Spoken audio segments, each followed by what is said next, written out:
La puerta ese cerro con un golpe seco, y el sonido resonó en los oídos de Mateo como un trueno que marcaba el fin de su mundo. Tenía 18 años, y la mirada de su madre, Carmen, llena de furia y lágrimas, era lo último que vio antes de que la madera lo separara de su hogar. No eres mi hijo, había dicho ella, con una voz que cortaba más que cualquier cuchillo. Mateo se quedó parado en la calle empedrada de su pueblo, un rincón olvidado de la costa de Cutas, con el mar rugiendo a lo lejos como si llorara por él.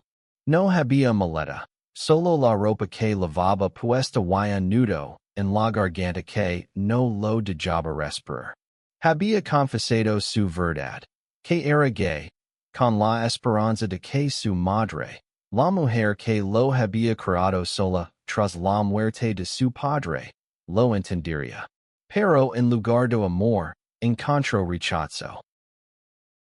Camino sin rumbo por las calles estrechas, donde las casas blancas parecen ser sus ventanas para no verlo. El peso de las palabras de Carmen lo aplastaba. No quiero verte nunca más. Cada paso que daba era una lucha contra el deseo de volver, de suplicar, de intentar explicar que no había elegido ser quien era, que solo quería ser honesto. Pero la puerta cerrada le decía que no había vuelta atrás.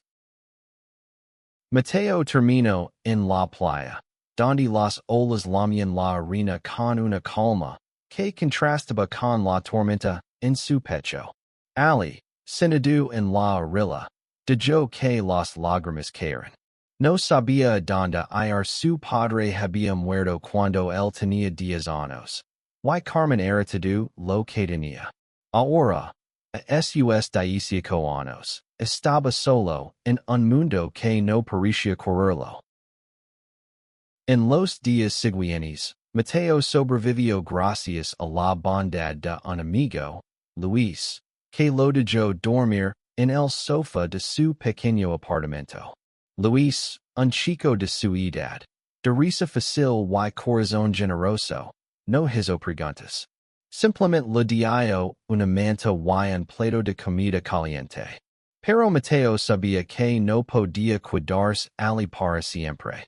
Necesitaba un plan, un lugar donde empezar de nuevo. Decidió irse a Sevilla.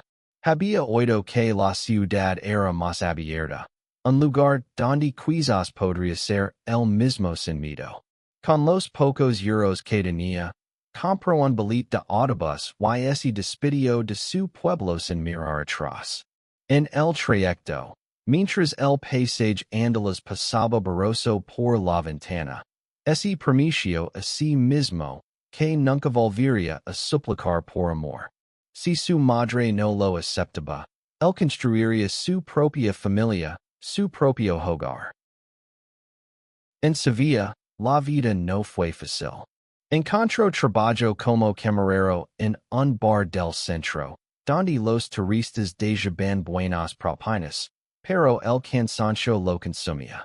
Dormía en una habitación alquilada, compartida con otros 2 chicos que apenas hablaban. Cada noche, antes de dormir, miraba una vieja foto de su madre que lavaba en la cartera. En la imagen, Carmen sonría, con el cabello suelto y los ojos llenos de vida. Era de antes, de cuando eran una familia. Mateo no podía odiarla, aunque quisiera. La amaba, y ese amor era un peso que no podía soltar. Pasaron los años, y Mateo se convirtió en un hombre. A los 25, ya no era el chico asustado que había dejado su pueblo. Había aprendido a reír de nuevo, a disfrutar de las pequeñas cosas. Un café al sol, una noche de flamenco en un bar escondido, las charlas con desconocidos que se convirtieron en amigos. Pero el vacío seguía allí, un hueco en forma de hogar que nunca llenó. Una tarde de verano, mientras servía cervezas en el bar, Mateo conoció a Diego. Intro como cualquier otro client. Con una camiseta blanca y una sonrisa que parecía iluminar el lugar. Diego tenía 27 años, era alto, con el cabello oscuro y unos ojos que parecían ver más allá de las apariencias.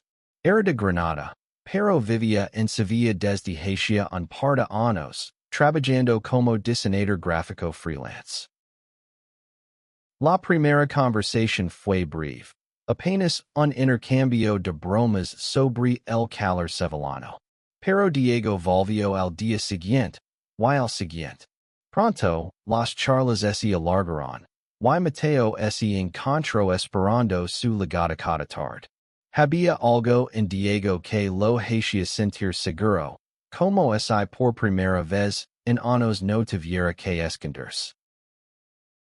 Una noche, después de cerrar el bar, Diego lo invitó a puir por el río Guadalquivir. Bajo las luces de la ciudad, con el agua reflejando los faroles, Mateo se abrió. Lo contó todo, su infancia en Cutas, la pérdida de su padre, el rechazo de su madre. Diego escuchó en silencio, sin juzgar, y cuando Mateo terminó, lo abrazó. Fue un abrazo que decía más que cualquier palabra, un abrazo que permitía cuidarse. Esa noche marcó el inicio de algo nuevo.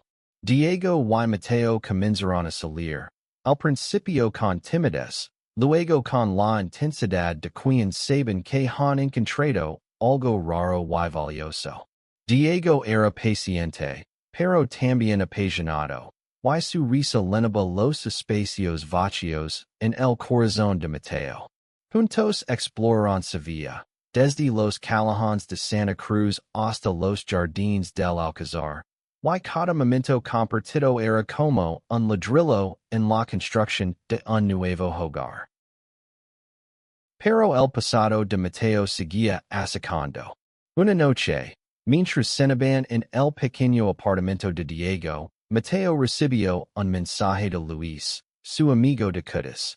Tu madre ha estado preguntando por ti, decía. Mateo sintió que el mundo se detenía. Carmen, la mujer que lo había echado de casa, ahora quería saber de él. La noticia lo llenó de emociones contradictorias, rabia, esperanza, miedo. Diego, al ver su rostro, tomó su mano y le dijo, si lo que sí, lo enfrentaremos juntos. Mateo no respondió al mensaje. No estaba listo. Pero la idea de su madre buscando contactarlo comenzó a crecer en su mente, como una semilla que no podía ignorar. YSI había cambiado. YSI, después de 7 años, ella estaba lista para aceptarlo. Pero también estaba la otra posibilidad, que solo quisiera aliviar su culpa, que nada hubiera cambiado. La incertidumbre lo consumía. Diego, con su calma habitual, lo propuso algo inesperado. Vamos a Cádiz, dijo una mañana mientras desayunaban. No tienes que decidir nada ahora. Pero tal vez enfrentarla te ayuda a ser esa herida. Mateo lo miró, incrédulo. Volver al pueblo que lo había rechazado. Enfrentar a la mujer que lo había abandonado. Pero la mirada de Diego, firme y llena de amor, le dio el valor que necesitaba. El autobús transitaba por las carreteras de Andalucía, llevando a Mateo y Diego de vuelta a Cutas.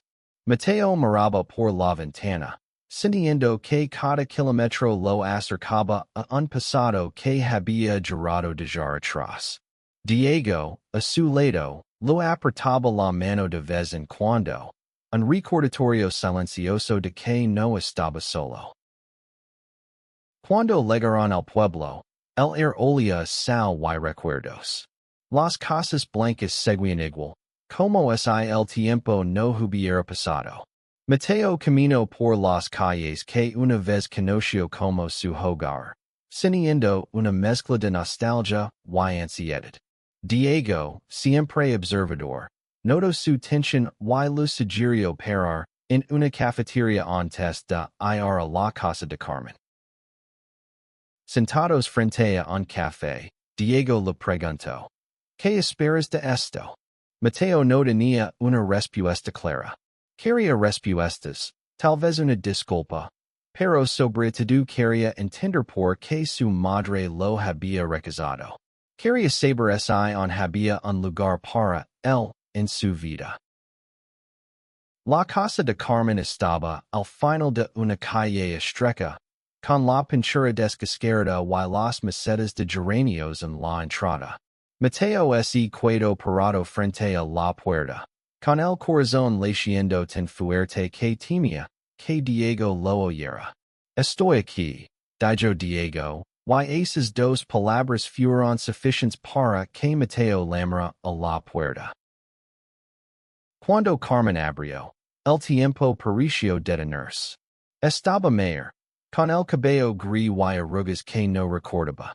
Sus ojos, sin embargo, eran los mismos, profundos, llenos de una tristeza que Mateo reconoció al instante. Mateo, susurró ella, y su voz tembló. No hubo abrazos, no hubo lágrimas inmediatas.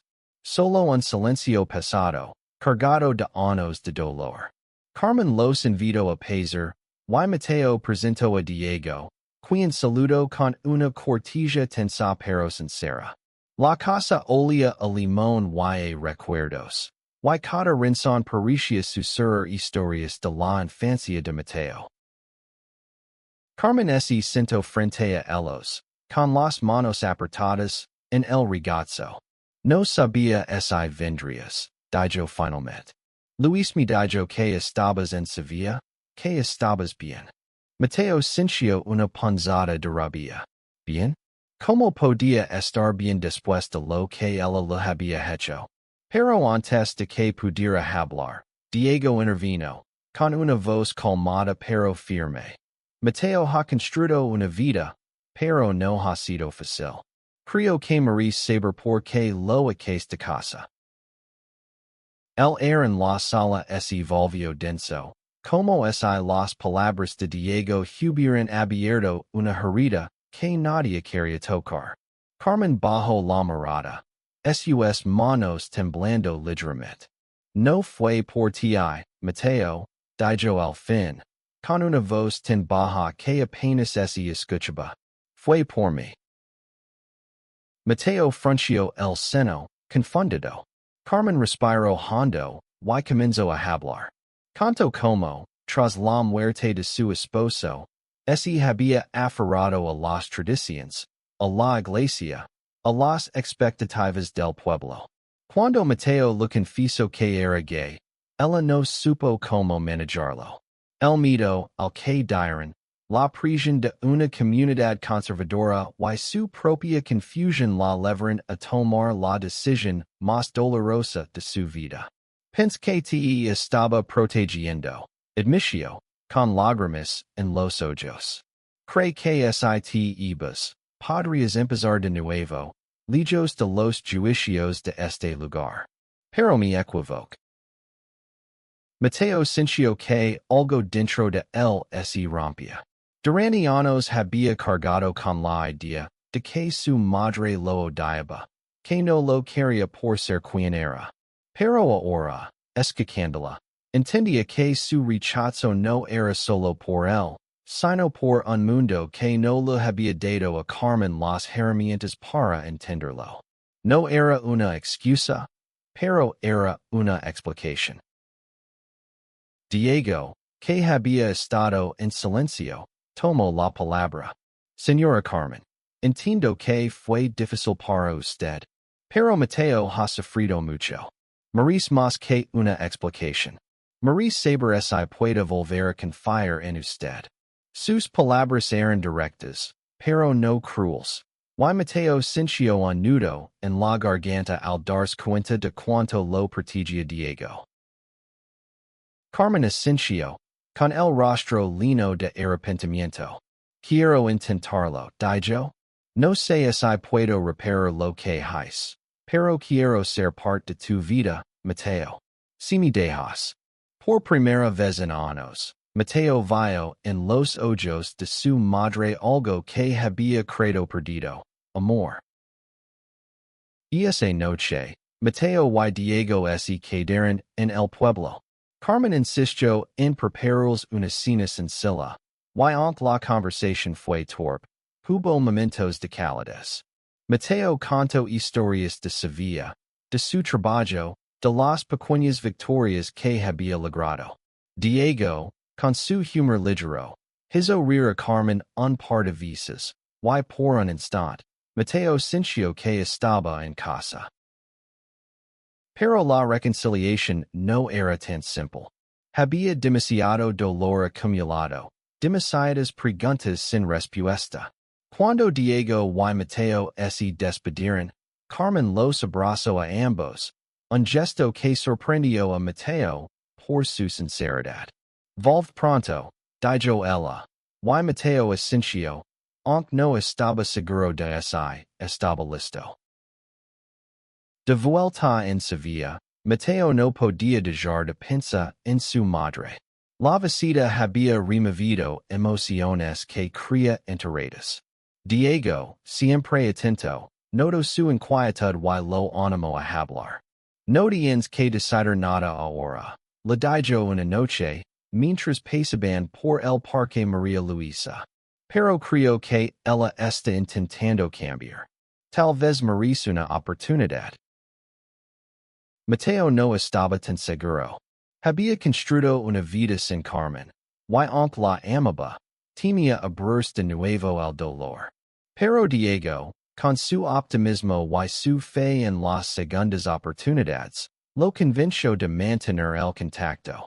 Empezaron con mensajes cortos, luego llamadas. Carmen se esforzaba, preguntando por su vida, interesándose por Diego. Poco a poco, Mateo comenzó a bajar la guardia. Sin embargo, el pueblo no había cambiado tanto como Carmen. Cuando Mateo y Diego volvieron a casas para pasar un fin de semana, se encontraron con miradas curiosas y murmullos. Una vecina, antigua amiga de Carmen, los saludó con frialdad, y Mateo escuchó un comentario despectivo mientras pasaba por la plaza. Esto es lo que temía, lo confieso a Diego. No quiero que mi madre tenga que elegir entre mí y su comunidad. Diego, con su característica determinación, no se dejó intimidar.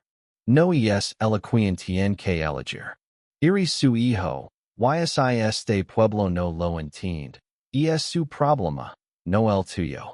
Sus palabras eran un bálsamo, pero Mateo sabía que la realidad era más complicada. Una tarde, mientras ayudaban a Carmen a limpiar el patio, un grupo de vecinos pasó por la calle. Uno de ellos, un hombre mayor que Mateo recordaba de su infancia, hizo un comentario, en voz alta sobre los chicos como ellos. Carmen, que estaba regando las plantas, dejó la manguera y se acercó a la verja. Es mi hijo, dijo, con una voz firme que Mateo no reconoció. Si no te gusta, no pases por mi casa. El silencio que siguió fue ensordecido. El hombre murmuró algo y se alejó, y Mateo miró a su madre con una mezcla de sorpresa y gratitud. Por primera vez, sintió que Carmen estaba de su lado, no solo en palabras, sino en acciones. Los meses pasaron, y la relación entre Mateo y Carmen comenzó a sanar. No era perfecta, había días en que el pasado pasaba demasiado, y las conversaciones se volvían tensas. Pero Carmen se esforzaba, y Mateo lo reconocía. Ella empezó a asistir a reuniones de un grupo local de apoyo a familias de personas LGBT, algo que sorprendió a Mateo por su valencia. Quiero entender mejor, le dijo ella una vez por teléfono. y esas palabras fueron un regalo que Mateo no esperaba. Diego, por su parte, se convirtió en el puente entre madre y hijo. Su paciencia y su capacidad para encontrar humor en los momentos difíciles hacen que todo pareciera más ligero. Una noche, mientras preparaban una cena en casa de Carmen, Diego propuso un brindis. Por la familia que elegimos y la que aprendemos a querer de nuevo, dijo, alzando su copa. Mateo y Carmen sonrieron, y por un momento, el pasado quedó en segundo plano. El pueblo, aunque lento, también empezó a cambiar. Algunos vecinos, inspirados por la valencia de Carmen, comenzaron a tratar a Mateo y Diego con más respeto. Otros, sin embargo, seguían aferrados a sus prejuicios. Pero Mateo ya no se sentía solo. Tenía a Diego, tenía a su madre, y poco a poco, estaba recuperando su lugar en el mundo. Una tarde, mientras pasaban por la playa, Diego tomó la mano de Mateo y le dijo, creo que es hora de que construyamos algo nuestro. Mateo lo miró, confundido, hasta que Diego sacó un pequeño anillo del bolsillo. No era una propuesta de matrimonio tradicional, sino una promesa. Quiero que sepas que estoy contigo, siempre. Mateo, con lágrimas en los ojos, aceptó, y se abrazaron mientras el sol se ponía sobre el mar. Un año después, Mateo y Diego volvieron al pueblo para celebrar el cumpleaños de Carmen. La casa estaba llena de vida, con amigos nuevos y viejos reunidos en el patio. Había risas, música, y el olor de la tortilla de patatas que Carmen había preparado. Mateo miró a su alrededor y sintió algo que no había sentido en años. Paz. Carmen, con el cabello más gris pero los ojos más brillantes, levantó una copa y llamó la atención de todos. Quiero brindar por mi hijo, dijo, mirando a Mateo. Por su valencia, por su amor, y por enseñarme que la familia no se rompe, se reconstruye.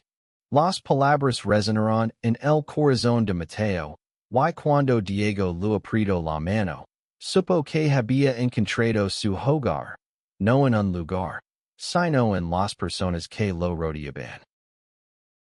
La historia de Mateo y Carmen no era perfecta. Había cicatrices que nunca desaparecerían del todo, pero también había amor, un amor que había resistido el dolor y el tiempo. Y mientras el sol se ponía sobre cutas, con el mar susurrando su canción eterna, Mateo supo que, al final, todo había valido la pena. El eco de aquella puerta cerrada, 7 años atrás, se había transformado en el sonido de una puerta abierta, una que levaba a un futuro lleno de posibilidades. Y en ese futuro, Mateo, Diego y Carmen caminarían juntos, no sin tropiezos, pero con la certeza de que el amor, cuando es verdadero, siempre encuentra un camino.